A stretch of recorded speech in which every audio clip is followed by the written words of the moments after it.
마태복음 17장 1절에서 8절 봉독하겠습니다. 엿새 후에 예수께서 베드로와 야고보와 그 형제 요한을 데리시고 따로 높은 산에 올라가셨더니 그들 앞에서 변형되사 그 얼굴이 해같이 빛나며 옷이 빛과 같이 휘어졌더라. 그때 모세와 엘리야가 예수와 더불어 말하는 것이 그들에게 보이거늘 베드로가 예수께 여쭈어 이르되 주여 우리가 여기 있는 것이 좋사오니 만일 주께서 원하시면 내가 여기서 초막셋을 짓되 하나는 주님을 위하여 하나는 모세를 위하여 하나는 엘리야를 위하여 하리이다. 말할 때 호련히 빛난 구름이 그들을 덮으며 구름 속에서 소리가 나서 이르시되 이는 내 사랑하는 아들이요 내 기뻐하는 자니 너희는 그의 말을 들으라 하시는지라. 제자들이 듣고 엎드려 심히 두려워하니 예수께서 나와 그들에게 손을 대시며 이르시되 일어나라 두려워하지 말라 하시니 제자들이 눈을 들고 보매 오직 예수 외에는 아무도 보이지 아니하더라. 아멘.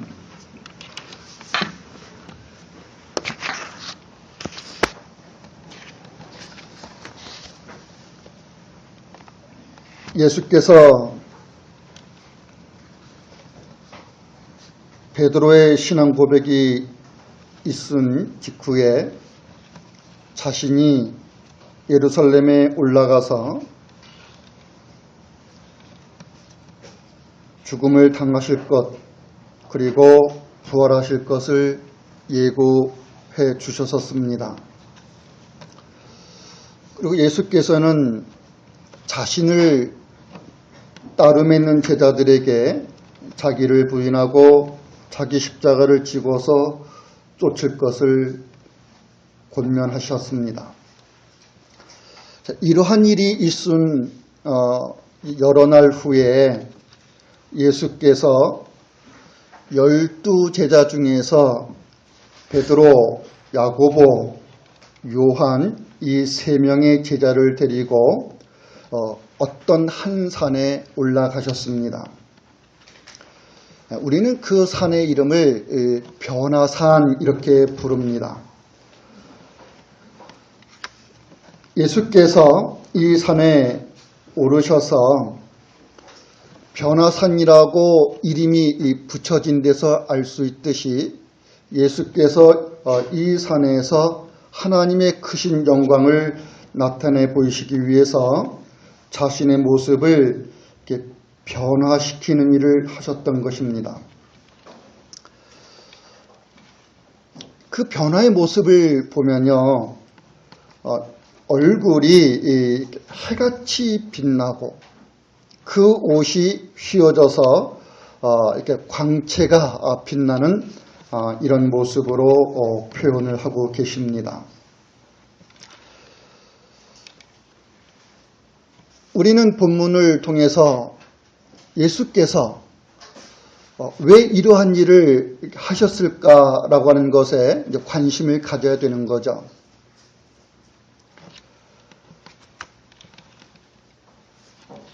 베드로는 후에 자신이 변화산에서 예수님이 변화하신 그 모습을 목격한 것에 대해서 이렇게 기술을 합니다. 설명하는데 뭐라고 하냐면은 우리 주 예수 그리스도의 능력과 강림하심을 너희에게 알게 한 것이 공교히 만든 그런 이야기거리가 아니고 우리는 예수 그리스도의 크신 위엄을 친히 보았다 이렇게 말합니다.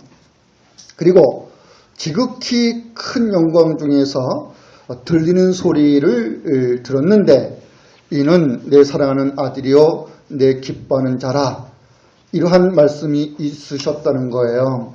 그리고 이러한 일이 있을 때에 예수께서 하나님 아버지께 존귀와 영광을 받으셨다. 이러한 일은 자신들이 주님과 함께 산에 있을 때, 거룩한 산에 있을 때 하늘로부터 들은 이야기다, 들은 것이다 라고 이렇게 얘기를 했습니다. 예수께서 한 산에 오르셔서 자신의 모습을 변화시켰을 때 하나님의 크신 영광을 나타내 보이시고 하나님의 음성을 들려주신 것은 이러한 일을 통해서 예수님 자신의 실체를 보게 하고 그 예수님이 어떤 분이신가에 대해서 알려주시는 그런 일을 해주시고 있는 거죠. 그러니까 예수님이 그 변화하신 사건을 통해서 이것은 하나님이 나타내신 이적인데 예수님을 변화시키시는 그런 이적을 행하신 것인데 이 이적을 통해서 예수께서 제자들에게 알게 해 주시려고 하는 그런 의도가 있었다는 거죠.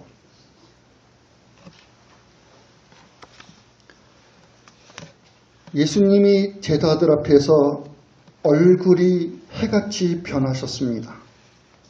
그리고 입은 옷 또한 휘어져서 눈부신 광채로 빛났대요. 그러면 얼굴과 그 옷이 변했다고 하는 얘기는 예수님의 그 몸의 얼굴과 이렇게 옷만 변화됐다는 얘기가 아니죠. 옷이 변화됐다는 얘기는 예수님의 그 몸에 입은 옷이 변화됐다는 건데 그 옷만 변화된 게 아니라고. 예수님의 얼굴과 온 모습이 다 변화되신 거죠. 즉 예수님 전체가 변화되셨는데 그 변화된 모습을 표현하기를 해같이 빛났다라는 거예요. 해의 광채같이 빛났다는 거죠. 그럼 여러분, 해의 광채라는 것은 사람의 눈으로 볼 수 있는가요? 우리가 해를 직접적으로 우리 눈으로 보면은 우리 눈이 상합니다. 실명까지 하게 됩니다. 그 해를 보려고 그러면은 그 해를 볼 수 있는 어떤 도구를 써야 돼요. 그걸 사용해야 볼 수 있는 거지 맨눈으로는 못 본다고요. 예수님의 얼굴이 해같이 빛나고 그 몸 또한 광채로 빛났다라는 얘기는 예수님의 그 모습을 볼 수 있는 상태가 아닌 거예요.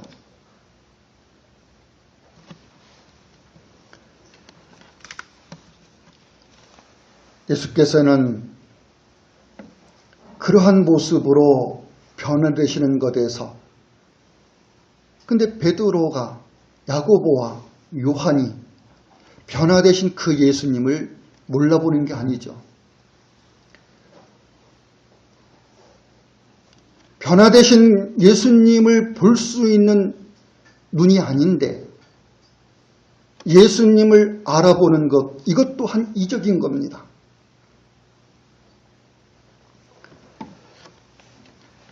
근데 예수께서 이렇게 하나님의 크신 영광을 나타낸 것은 앞으로 자신이 행하실 사역하고 관계가 있는 거예요.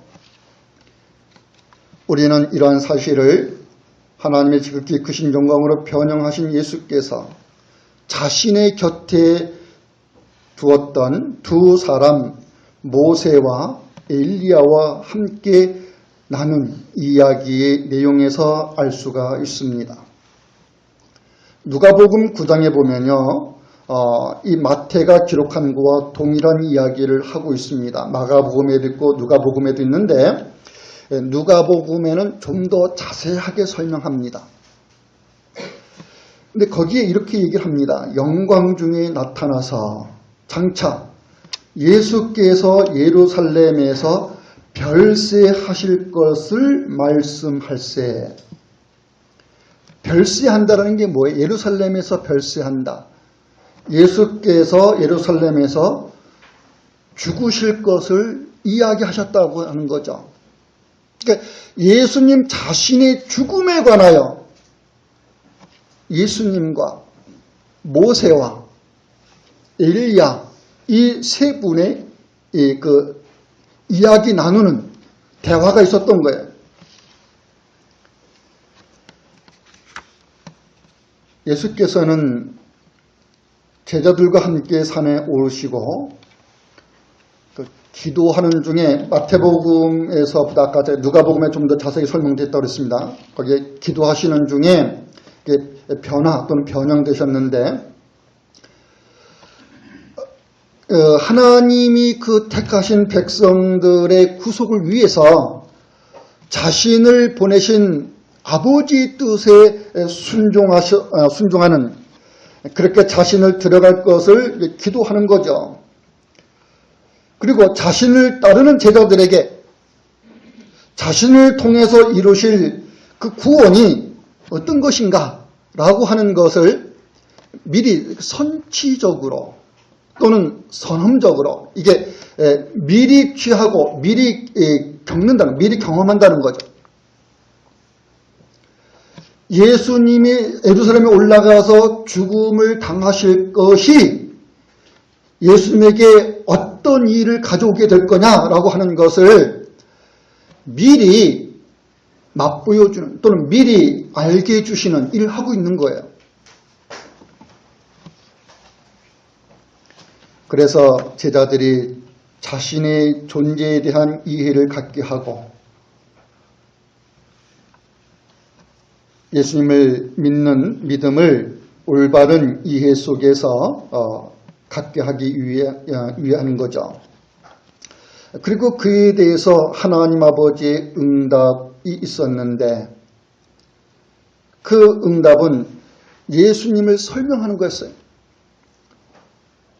즉 예수 그리스도가 누구냐 하셨을 때 이는 내 사랑하는 아들이요 내 기뻐하는 자다 이런 얘기를 해주십니다. 하나님께서 그러한 말씀을 하셨을 때 예수님의 모습을 굳이 변화하시는 모습을 나타내시면서 하신 거예요.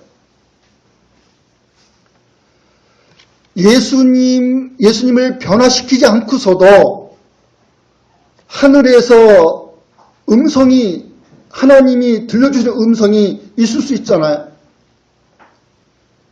너희와 함께하고는 이 예수 그리스도는 내 사랑하는 아들이고 내 기뻐하는 자라고 말할 수 있잖아요. 그런데 변화시키는 모습을 통해서 하고 계신 거예요. 그리고 그 변화하시는 모습을 모세와 엘리야의 두 선지자와 이 두 선자와 함께 이야기 나누는 것에 있게 하시는 거죠.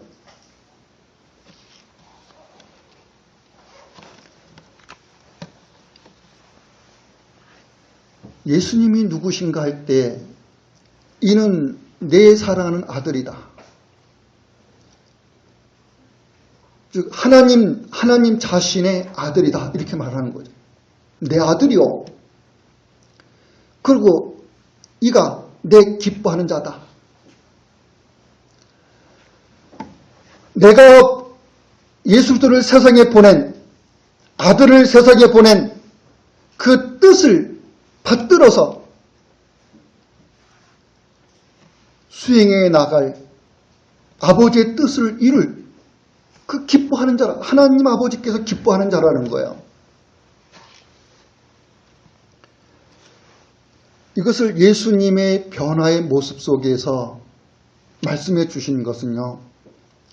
지금 제자들은 예루살렘에서 예수님이 죽음에 이제 다다름에 이를 때까지 제자들과 함께 동거하고 동락하고 동행하면서 예수님을 지금 보아오고 있었는데 그 예수님을 사람의 몸을 입으신 사람의 형상을 지닌 예수님에게서 보아오고 있었어요.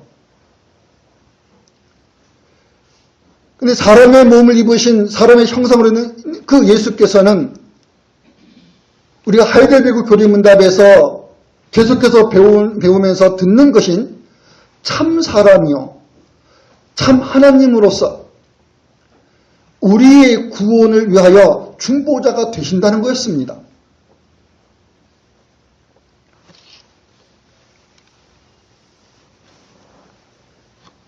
이 참 사람이요 참 하나님이 되시는 우리의 구원자요 중보자신 예수도께서 예루살렘에서 죽음을 당하셔요. 이것을 예수님이 4번에 걸쳐서 예고하게 됩니다. 4번에 걸쳐서 반복해서 말씀해 주신다고. 그리고 그렇게 거듭하여 말씀해 주신 그대로 예수님은 십자가에 달려 죽음을 당하시고요. 그리고 죽은 자 가운데서 제3일 만에 부활하시게 됩니다. 예수께서 그 일을 하기 위해서 예루살렘에 올라가시는 건데 제자들은 예수님이 하시는 그 말씀에 대한 이해를 제대로 아직까지도 갖고 있지 못하는 거죠. 앞서서 우리가 16장에서 보고 있는 것은 내가 예수님에 올라가서 사람들에게 미움을 받고 그들에게 버림을 받는 것으로서 그들에게 체포돼서 이방인의 손에 넘겨지고 그리고 사형 판결을 받아서 십자가에 달려 죽을 것이다. 그러나 이러한 일은 하나님께서 나를 다시 살리실 것에 있을 것이다 라는 것에 대해서 예수님이 하신 말씀의 의도를 제대로 파악하고 있지 못하고 있었기에 만류하게 되지요. 예수님에게 그런 일이 일어나서는 안 된다고 만류하게 됩니다. 그런 일이 있도록 자신들이 보고만 있지 않겠다고 이야기합니다.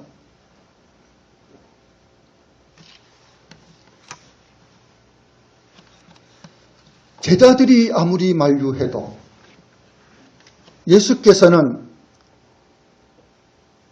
예루살렘에 올라가셔요. 도대체 예수께서 무슨 고집으로 그렇게 올라가십니까? 제자들이 예수님을 생각하는 권고, 제자들이 예수님을 사랑해서 만류하는 그 만류를 왜 뿌리치시고 기어코 올라가십니까? 단지 예수님이 옹고집에 있기 때문에 그러신 건가요? 아니에요. 예수께서는 내가 하나님의 일을 생각하고 있다는 걸 이야기하고 그 하나님의 일을 받들어가는 것에서 예루살렘에 올라가는 것을 이야기해요. 예수께서는 자신에게 정해진 운명인 하나님이 택하신 모든 백성들을 죄에서 구원하는 일을 위해서 올라가시는 거라고요.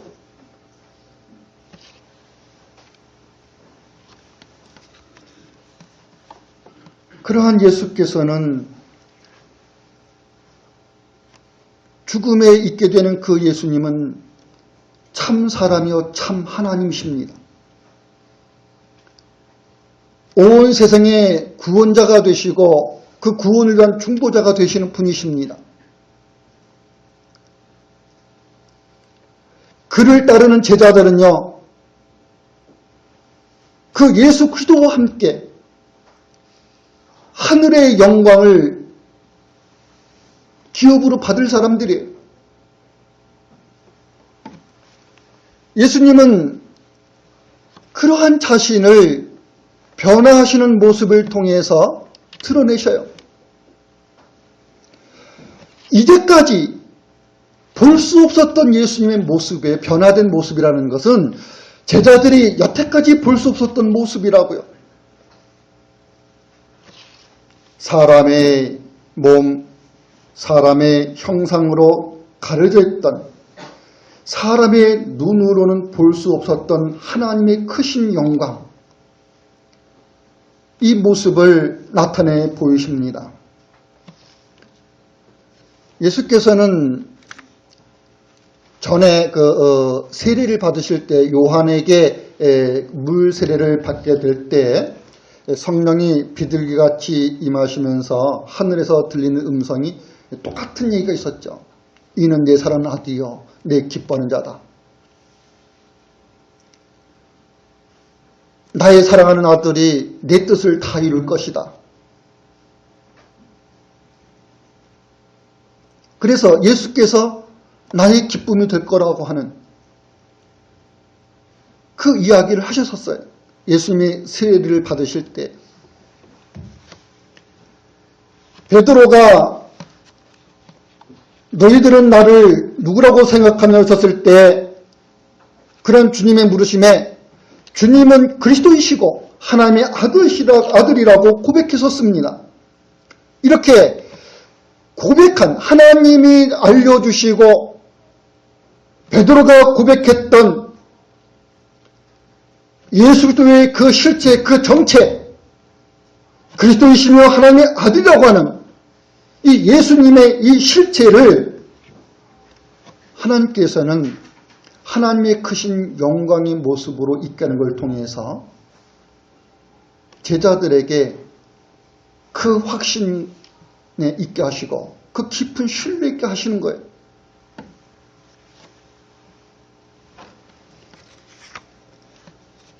예수님은 사람의 몸을 입은 사람의 형상으로 세상에 오셨기 때문에 하나님의 형상이 가리워져 있어서 사람의 눈으로는 사람 대신 예수님의 모습만 봅니다. 그러나 그분은 하나님의 아들이십니다.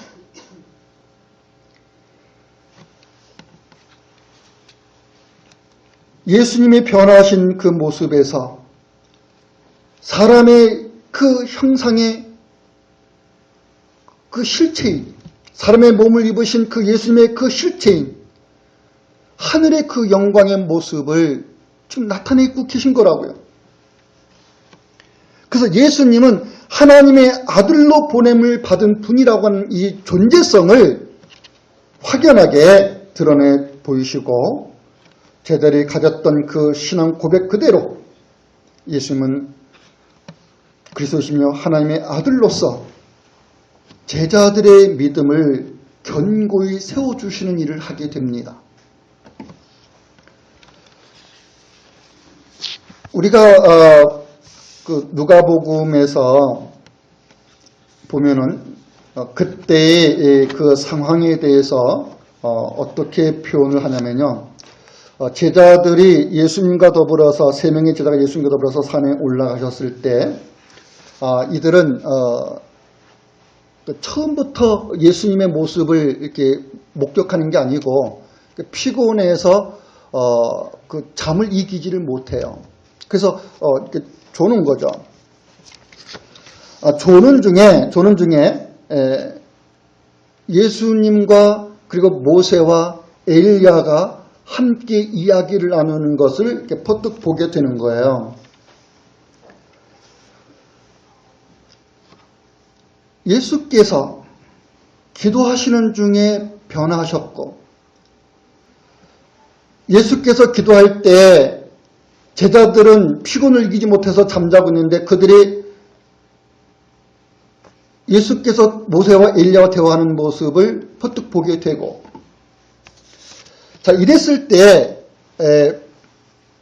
제자들이 듣는 내용이 있죠. 예수와 그리고 두 선지자가 나누는 이야기를 듣는 내용이 있어요. 자 그리고 대화가 끝났을 때 모세와 엘리야가 떠나려고 해요. 그랬더니 베드로가 나서서 예수님에게 우리가 마태복음에도 보는 바와 같이 간청하는 거예요. 뭐라고 간청했냐면 우리가 여기 있는 것이 좋습니다. 우리가 초막 셋을 짓겠습니다. 그러니까 임시로 머물게 되는 그런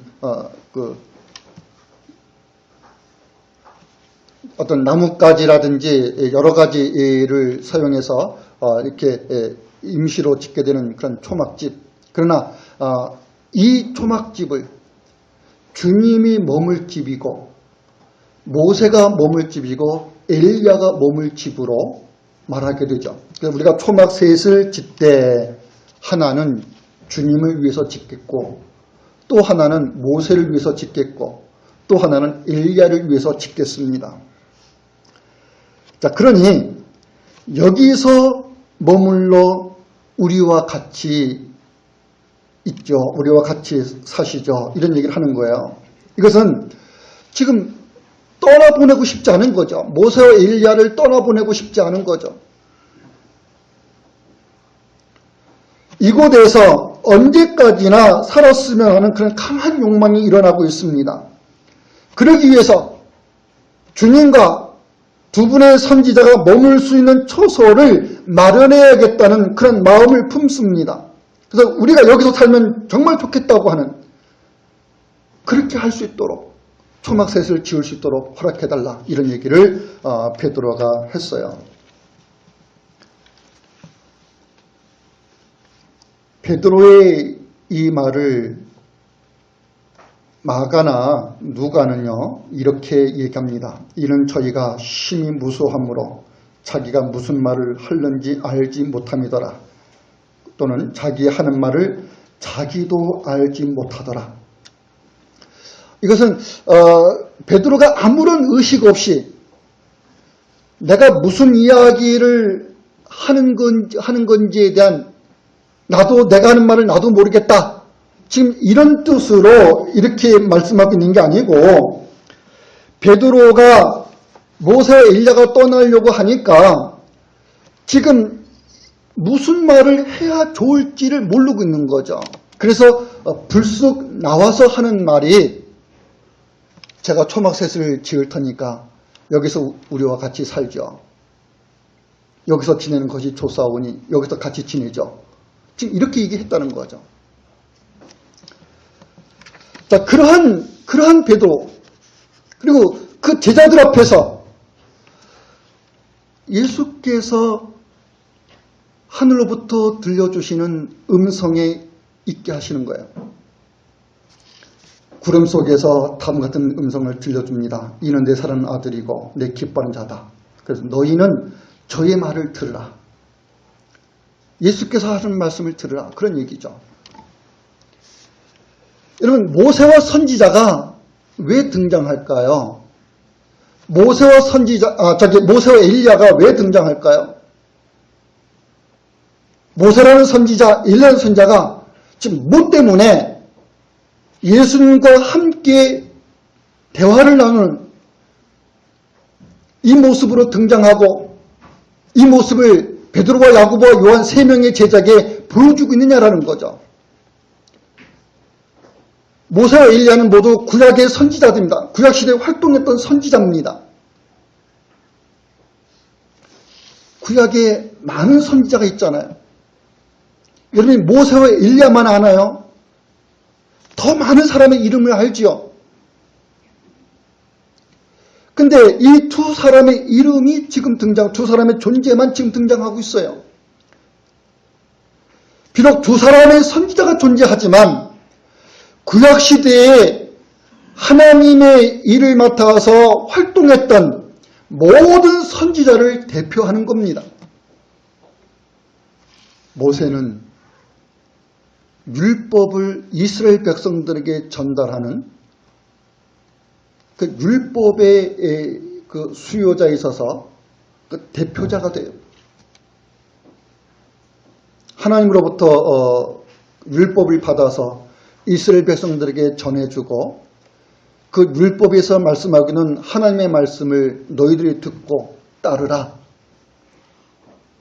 이렇게 하게 되죠. 즉 율법에서 하시고 있는 하나님의 말씀을 너희는 들으라, 그런 말이에요. 엘리야는요, 누가복음에서 예수님이 부활하시고 엠마오로 가는 두 제자에게 나타나셔서 같이 대화를 나누게 될 때 처음에 그 두 제자가 예수님을 알아보지 못해요. 그러나 나중에 알아보게 되지요. 근데 예수님이 나눈 이 얘기가 뭐냐면은 율법과 선지자들과 온 시편에 기록된 것이 뭐냐할 때 나에 대하여 기록한 것이다 라는 것을. 그게 율법, 선지자의 글 시편은 구약을 크게 이렇게 세 부분으로 이야기하고 있는 거죠. 구약 성경이라고는 이 한 권의 책을 첫 번째 부분, 두 번째 부분, 세 번째 부분 이렇게 분류해서 구분해서 말하게 될 때에 모세의 율법, 선지자의 글, 시편의 글 이렇게 얘기가 되는 거예요. 그러니까 이 이야기는 한 권의 책을 이야기하는 거예요.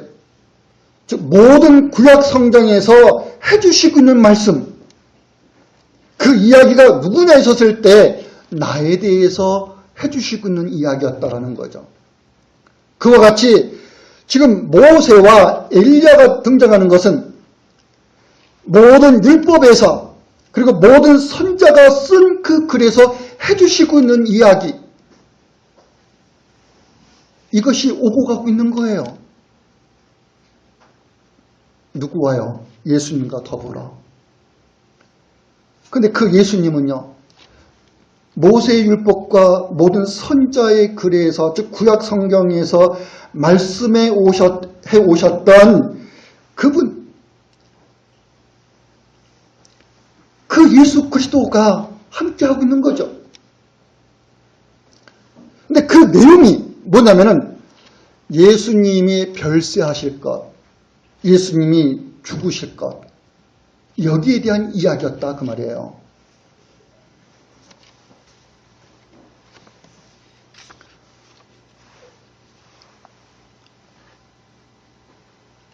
하나님께서는 이적을 통해서 예수님의 모습을 변화시키시고 또한 이적을 통해서 두 선지자인 모세와 엘리야를 등장시킵니다. 이 본문은 변화되신 예수님의 모습을 가지고 장차 우리가 겪게 될 일, 그리스도에게 있는 일을 통해서 우리가 겪을 일을 미리 보여주는 일을 하기도 하지만 거기에 예수님의 변화의 근본적인 목적은 있는 거 아니에요.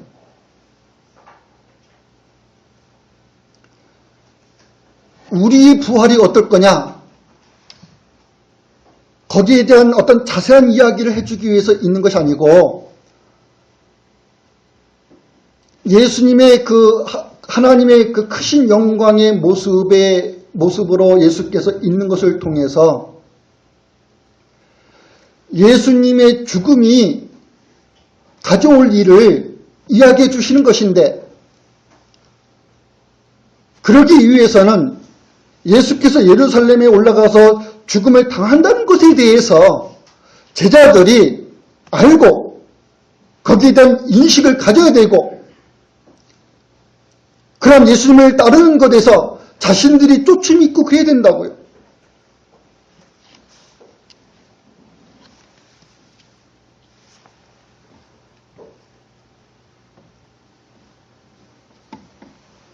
베드로가 예수께 간청하는 동안에 빛나는 구름이 제자들을 덮어요.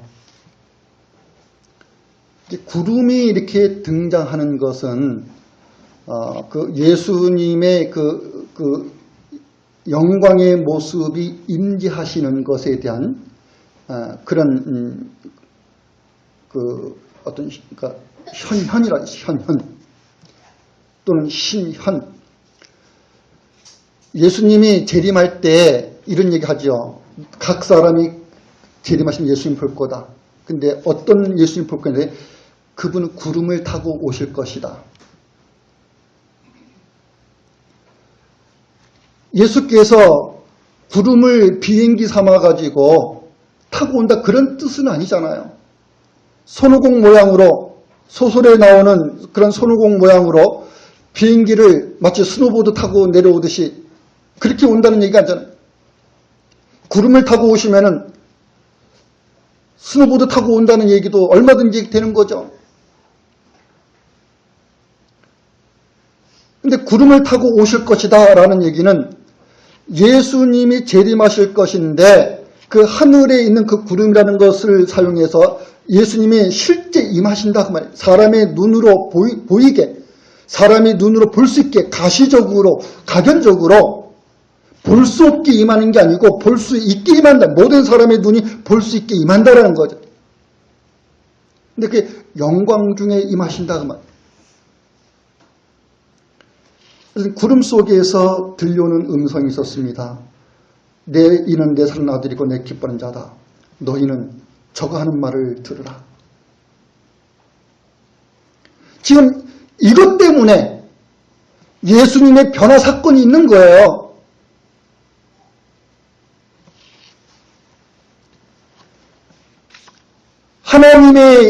하나님이 사랑하는 아들이고 하나님의 뜻을 다 받들어 수행할 그 아들이 하는 이야기를 너희가 들으라 그 말이죠.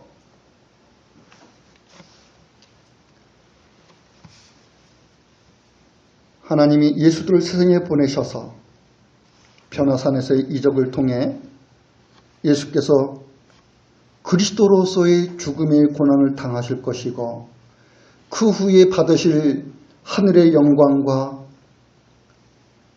그 영광으로 인해서 예수님을 따르는 자들이 누릴 영광스러운 기쁨, 여기에 대해서 계시해 주고 있음에도 불구하고 제자들은 아직도 이해를 못하는 거예요. 그러한 제자들에게 하나님의 의를 이루기 위해서 순종으로 자신을 10대 들어감으로 하나님을 기쁘시게 드리는 예수 그리스도의 말씀에 너희는 귀를 기울이라 이렇게 권면하는 거죠.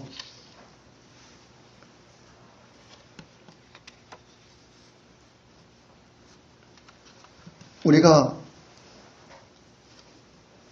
본문을 통해서 제자들에게 예수님이 있게 하고자 하는 것은 이제 하루하루 한 걸음 한 걸음 예루살렘에 가까워져요. 이제 예루살렘에 도달하는 기간이 그렇게 얼마 남지 않았어요. 눈앞에 이르고 코앞에 이르게 되는 거예요. 자기들 코앞에서 자기들 눈앞에서 벌어질 일을 겪게 될 거예요.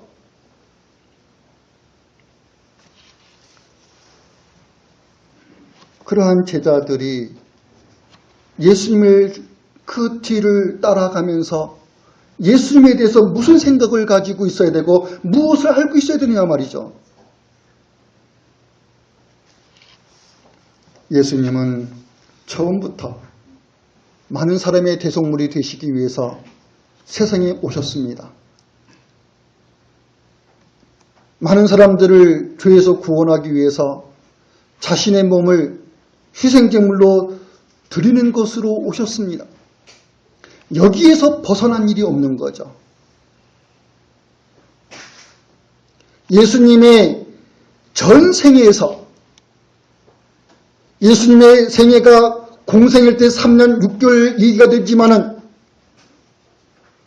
예수님은 3년 6개월만이 아니라 십자가에 달려 돌아가시는 그날까지 예수님의 잉태와 출생으로부터 예수님이 십자가에 달려 돌아가시는 그날까지 예수님은 하나님의 거룩한 뜻을 받들어서 자신을 십자가에 드리는 일을 하기 위하여 예수님은 한 길을 걸어오신 거라고요.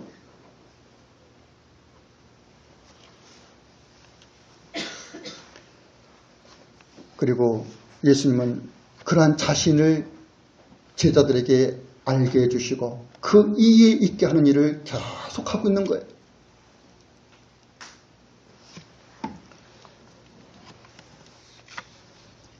제자들은 이러한 예수님의 하시는 일에 대해서 어지간하면요, 알 것 같고 깨달을 것 같잖아요. 한 번 얘기해서 안 됐으면 두 번이면 알아들을 것 같고, 두 번 얘기해서 안 됐으면 세 번이면 될 것 같은데, 예수님은 거듭거듭해서 자신의 죽음과 부활을 예고하고,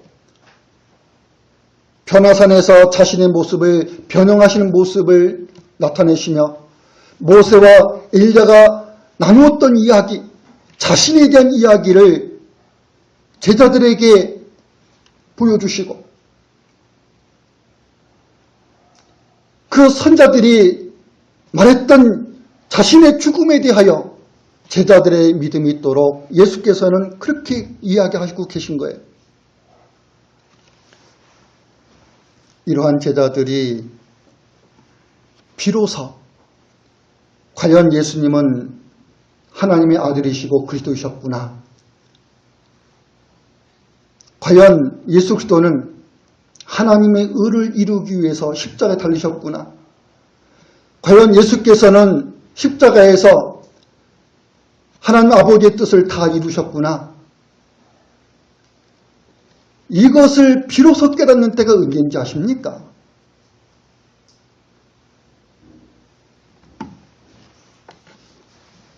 더 시간이 지나서요, 성령이 강림하심으로써 비로소의 비로소.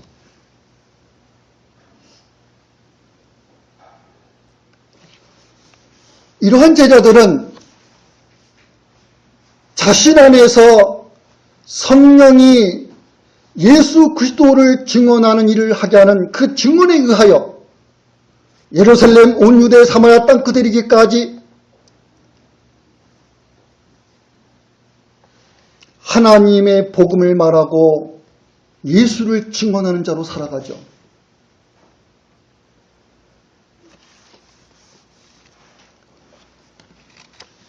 오늘 우리들은 본문과 관련해서 이러한 것을 생각해 보게 됩니다. 제자들은 지금 예수 그리스도의 말씀으로 살게 하시는 하나님의 선포를 듣고 있어요. 너희는 저가 하는 말을 들으라. 예수 그리스도께서 하실 말씀을 들을 것에 제대로 있게 합니다. 하나님은 자기 백성들을 죄에서 구원하기 위해서 사람들을 예수께로 불러 모으시고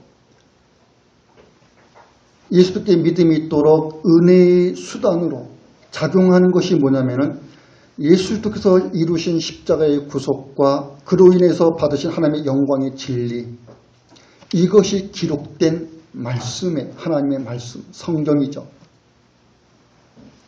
이제 은혜의 수단으로 우리에게 주신 것, 하늘에서 이는 내 사는 아들이고 내 기뻐하는 자라고 하는 이 말씀이 있었고, 모세와 엘리야가 예수님과 더불어 이야기를 나눈 것이 있었고, 이 모든 것이 하나로 기록되어 있는 것이 그게 성경이라고요.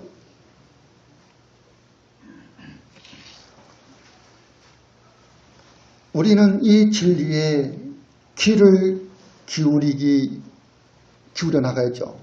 이 진리의 귀를 기울이게 하기 위해서 진리 위에 있는 믿음으로 우리를 세워나가는 일을 하셔요.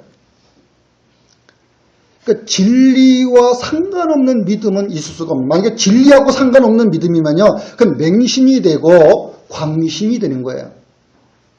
맹목적으로 신앙생활을 한다 그런 말 쓰잖아요. 맹목적으로 아무런 목적도 없이 의식도 없이 그냥 믿습니다 하면 되는 것으로 나가는, 그리스도교의 신앙은 그런 맹신이 아니죠. 또한 광신도 아니에요.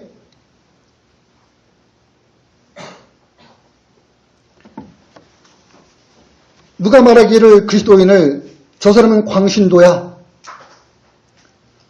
예수 그리스도에 미쳐 있어, 이런 말 할 때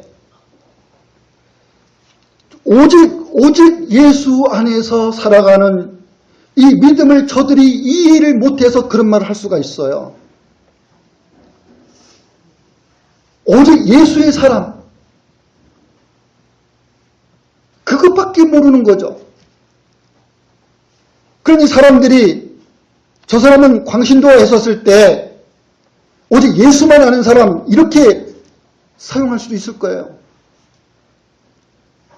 근데 그런 뜻에서가 아니고, 예수님을 믿는 이유, 그 내용, 그 어떤 이해 없이 진리 위에 있는 것으로서의 믿음이 아니라 단지 종교의 열심과 그 광신으로 저 사람 광신도야 이렇게 되면 되겠는가 한 말이죠.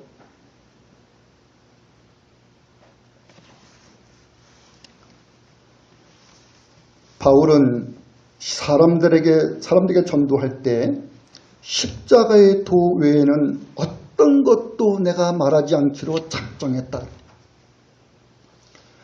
오직 십자가의 진리, 십자가의 그 구원의 진리, 여기에 있는 예수의 이름, 이 이름이 지니고 있는 하나님의 구원의 능력, 이거 외에는 말하지 않겠다는 거예요.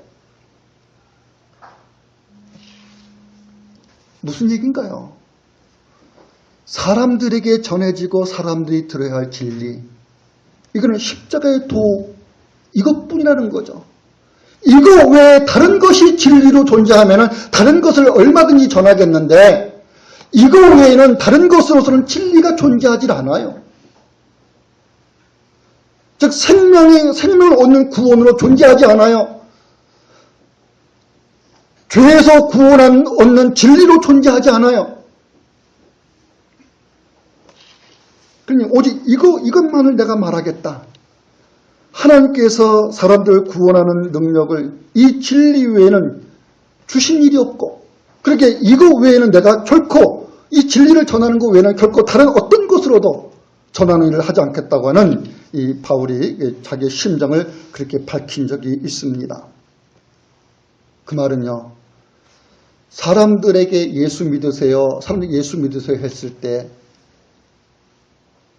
사람들에게 교회 나오세요, 사람들에게 교회 나오세요 할 때, 예수 믿는 그 믿음, 교회 나오는 그 믿음, 이것은 십자가의 도라고 하는 이 예수도의 이름이 지니고 있는 그 진리 위에 믿음이 존재하는 것에서 말씀하고 있다고요.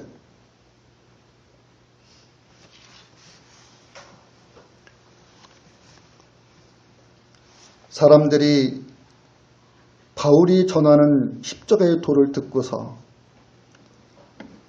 예수도의 죽음과 부활에 그들의 믿음이 있는 거예요. 진리를 듣고서, 복음의 진리를 듣고서 그 진리 위에 그들의 믿음이 있죠. 그러니까 진리를 떠나서는 믿음이 존재하지 않고 진리와 상관없는 것으로 하나님이 우리에게 주신 믿음이 말해지지 않습니다. 우리의 믿음은 단지 그리스도 예수 안에서 하나님을 경외하는, 하나님을 예배함에 있는 그 우리가 단지 그 일을 위해서 회집하는 집회를 갖는 거죠. 그러니까 우리가 주일 예배하면은 그 전에 그 주일 집회 이런 말도 썼어요. 주일 집회, 주일 예배 집회. 주일 예배를 위해서 신자들이 이렇게 모이는 거예요. 수요일 집회 이런 말을 썼다고요. 그래요. 예수 그리스도 안에서 하나님을 예배하는 이 일을 위해서 우리가 회집해요. 즉 교회로 모여요. 여기에서 증거되고 전해지는 것, 이것은 하나님께서 이적을 통해서 하늘로부터 들려주시는 음성으로 알게 하셨던 예수 그리스도 이분은 내 산을 가지고 내 기뻐하는 자다 라고 하는 것, 외에 다른 것이 전해지지 않습니다. 만약에 다른 것이 전해진다면 그건 진리도 아니고요. 그건 복음이 아닌 거예요. 그건 십자가의 도하고 관련이 없는 거예요. 근데 단지 우리가 교회당을 오고 가며 이 안에서 기독교의 여러 가지 종교적인 행위만을 갖는 데서는 우리의 믿음이 결코 말해지지 않는 거죠. 우리는 예배에서 예수 그리스도의 말씀을 들어야 합니다. 예수 그리스도를 통해서 주시고는 말씀을 들어야 됩니다. 예수 그리스도께서 행하시는 일에 대하여 여러분이 들어야 됩니다. 그분이 하신 일을 가지고 오늘 우리에게 일어난 일을 여러분이 들어야 됩니다. 왜냐하면 그 믿음에 있는 것에서 주께서 기름하셔서 세상을 심판하여 선한 자는 생명의 부활에 악한 자는 사망의 부활에 있게 하는 그날까지 들려지는 것이, 이 교회를 통해서 들려지는 것이 그거기 때문에 그래요. 근데 우리가 이러한 것에서 집중하고 우리의 마음, 우리의 관심이 이 하나에 있는 것이 쉽지가 않죠. 그러면 마태복음 13장에서부터 많은 여러 가지 비유가 등장하는데요. 하나님의 나라의 비밀에 관한 것을 비유로 말씀해 주시는 거예요. 그래서 마치 천국은 이와 같습니다 하고 하나님의 나라는 이와 같습니다라고 지금 하나님의 나라에 대해서 이야기해 주시는 거죠. 그걸 비유로 이야기해 주셨어요. 그 중에 하나가 이제 그 비유가 시작되는 것에 대해서 씨 뿌리는 비유가 말해져요. 농부가 씨를 뿌리는데 덜어는 길가에 씨가 뿌려지고 덜어는 돌짝밭에 씨가 뿌려지고 덜어는 가시떨기 위에 가시덤불 위에 씨가 뿌려지고 덜어는 옥토에 씨가 뿌려졌다 이렇게 말합니다. 근데 길가의 밭도 돌짝밭도 가시덤불로 메꿔져 있는 그 밭도 아무 결실이 없다라는 거예요. 단 하나의 밭, 좋은 땅으로 말해지는 밭. 이 좋은 땅에 뿌려진 씨는 결실을 맺었는데 30배, 60배, 100배의 결실을 맺었다. 이런 얘기를 합니다. 그러면 길가나 돌짝이나 가시덤불의 이 밭은 왜 아무런 결실이 없었느냐? 당시 농사를 짓는 것에 이 상식적인 것을 갖고 얘기하는 거죠. 실제로 사람들이 자기들 눈으로 보는 것, 길가를 다니고 돌짝밭을 걷고 가시덤불 위를 걷는 사람들이 자기들이 다니고 자기들이 보고 있는 것을 가지고 예수님은 이야기해 주시는 거예요. 그러니까 우리들의 생활에서 늘상 있는 것을 가지고 얘기해 주는 거죠. 왜 길가에 있는 밭이 결실이 없느냐 했을 때 이런 것이다 라고 해석해 줍니다. 새들이 와서 길가에 떨어진 씨를 쪼아 먹음으로 씨가 열매를 맺을 기회가 없다는 거예요. 그래서 길가에 떨어진 밭은 열매가 없었고 이런 거죠. 결실이 없었다. 새들이 다 먹어버렸다는 거예요. 자기 먹이로. 돌짝은요. 싹시 돋았는데 뜨거운 태양열이 장렬할 때 그 뜨거운 기운을 인해서, 즉 태양의 뜨거운 그 기운을 인해서 말라 죽어버렸기 때문에 결실을 못했다라는 거예요. 가시덤불은요. 싹이 나오긴 나왔는데 그 줄기가 나오고 이파리가 붙고 이것이 자라 올라가면서 가시에 이리 뜯기고 저리 찢기고 해서 정작 열매를 맺는 그 상태에 이르지 못했다라는 거예요. 그래서 그러한 것을 가지고 예수께서는 해석해 주는 거죠. 사탄이 결실에 이르지 못하도록 막아버렸고, 너희가 환난과 핍박을 받음으로 인해서 인내하지 못함으로 결실하지 못했고, 너희가 재물의 유혹으로 마음이 막혀서 하나님의 나라에 너희들이 결실하지 못했다라는 거예요. 그러면서 좋은 땅을 가지고 말해주는 것이 있습니다. 좋은 땅이 어찌할 때 너희가 인내하여 결실에 이르렀다고 해서 했는데, 거기에 대한 해석이면은 왜 좋은 땅일 때 성령이 이런 얘기를 해주는 거죠. 그냥 좋은 땅이 아니고요. 너희가 성령으로 말미암아 하나님의 말씀을 듣고 그 결실에 있도록 이런 얘기를 해주는 거예요. 여러분, 하나님의 나라의 복음은 여러분에게 심어졌을 때 그 복음은 반드시 결실합니다. 결실할 수밖에 없는 이유는 결실에 있도록 성령께서 여러분과 함께 하시면서 사탄의 미혹도 있고 환난과 핍박도 있고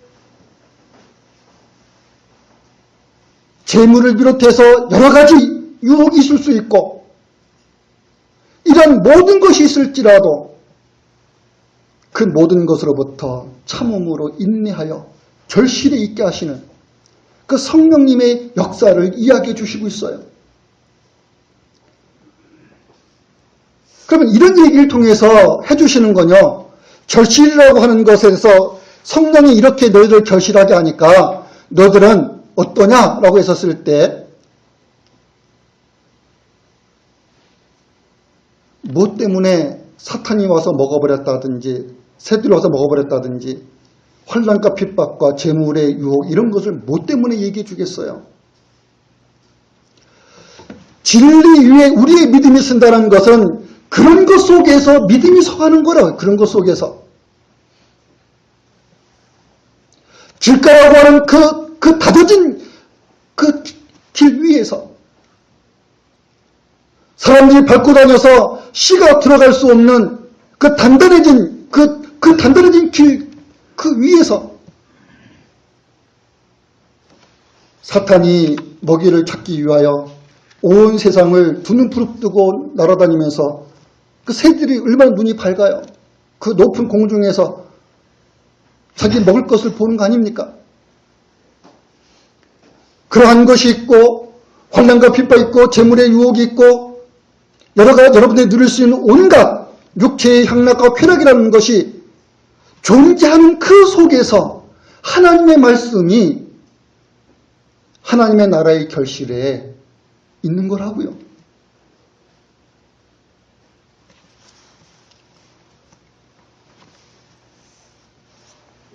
왜 예수님이 자신의 죽음을 이야기하고 자신의 부활을 얘기하는데요? 너희는 내가 하는 말을 들으라. 너희들과 함께하면서 내가 하는 이것 하라는 거, 이것. 이것이 너희들이 알아야 할 진리이고 너희들이 믿음이 있어야 할 진리라는 거예요.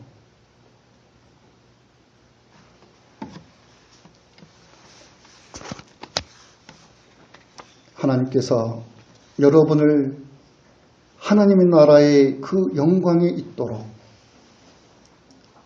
여러분을 축복하십니다. 하나님의 나라의 영광, 여러분의 축복이에요. 우리가 늘 축복을 얘기하잖아요. 하늘로부터 오는 복입니다. 그 복이라고 하는 것은 진리에 의해서, 그 진리에 있는 그 믿음에 의해서 말씀되고 있는 거죠. 그러니요, 여러분들의 믿음이 진리에 있기 위해서 여러분이 가져질 수 있는 마음, 진리를 사모하는 것, 그 당연한 거예요. 우리 마음에서 하나님의 일을 생각하지 않고 사람의 일을 생각하게 하는 이 사탄의 미혹에 여러분이 맞서 싸우면서 진리에 집중하고 관심을 갖는 것, 여러분 당연한 거라고요.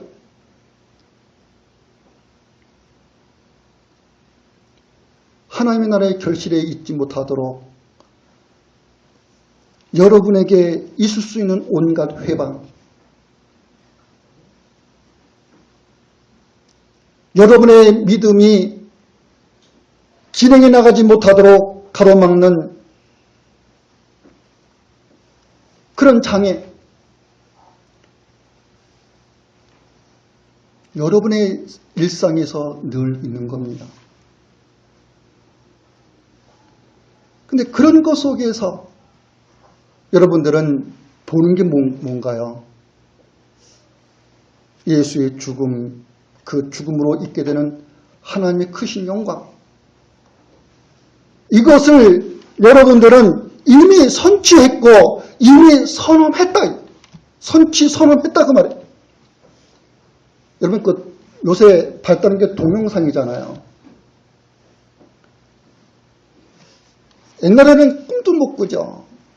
그냥 글만 봐도 다행이라고요. 근데 이게 발달해서 어느 날부터인가 음성 파일이 이제는 존재해요. 이제는 글만 보는 게 아니고 사람이 귀로 들어요.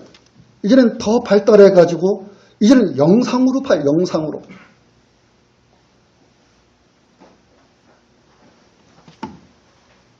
음성이 녹음이 되고요. 영상이 녹음이 된 거예요. 녹화가 된 거예요. 글이 기록이 된 거예요. 이미 기록된 말씀, 이미 들려주신 말씀, 이미 보여주신 말씀입니다. 이미 듣고 보고 이 모든 것을 여러분들이 있다고 말해요. 그러니까 선언했다 또는 선취했다는 거죠. 거듭 말씀을 드리지만 뭐에 대해서? 예수님의 죽음과 예수님의 부활이 가져올 여러분의 죽음과 여러분의 부활, 이건 여러분들이 이미 보고 이미 들은 거예요. 이미 확인한 거예요. 그거에 대해서 여러분은 이미 기쁨에 있는 거예요.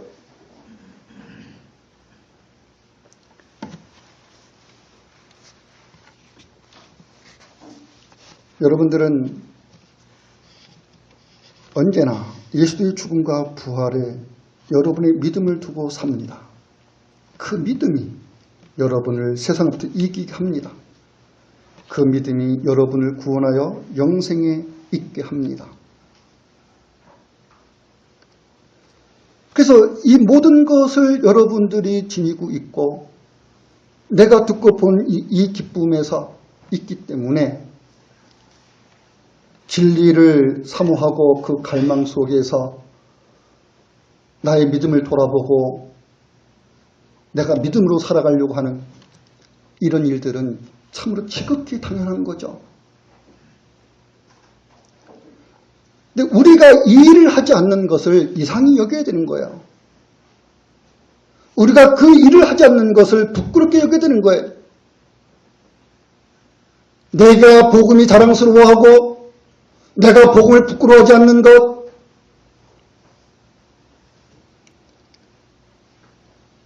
그 여러분에게 있는 것 때문이잖아요. 기도하겠습니다.